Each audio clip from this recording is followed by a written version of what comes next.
This is The Dana Show. In some cases, engaging a country that generally is a good partner, but is not performing optimally when it comes to all the various categories of human rights, that we can be effective by working with them on certain areas and criticizing them and trying to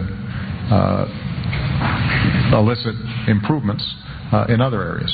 And even among countries that generally have strong human rights records, there are areas where there are problems. That's true of the United States, by the way. Wait, what?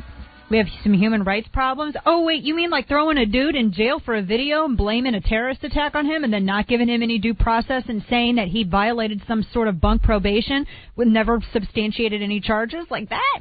Like imprisoning someone to use them as a scapegoat? Like that sort of? Yeah, I'm just kind of curious. Or maybe like gun running, walking guns across the border and having our own Border Patrol agents shot by them. How about the human rights abuses of falsely advertising amnesty while trying to push amnesty in D.C., resulting in indentured servitude and a reverse underground railroad, illegal immigrant kids dying in the sand on the Rio Grande? How about that? That human rights abuse resulting in more border agents being shot and killed?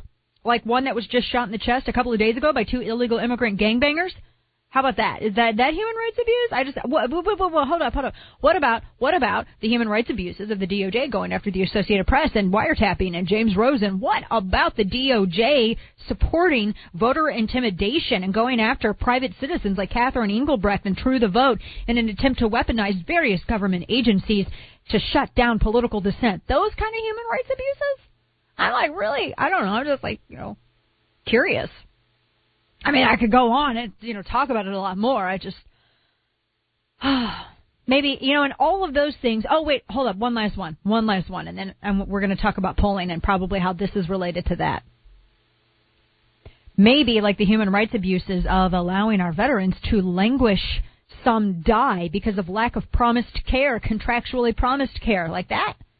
Okay, all right. Maybe those are the human rights abuses that he's talking about. Because if I was going to think about any sort of human rights abuses that the United States could, nothing that goes on in the United States is in any way comparable to what some of these dictators in some of these African countries have been doing for decades.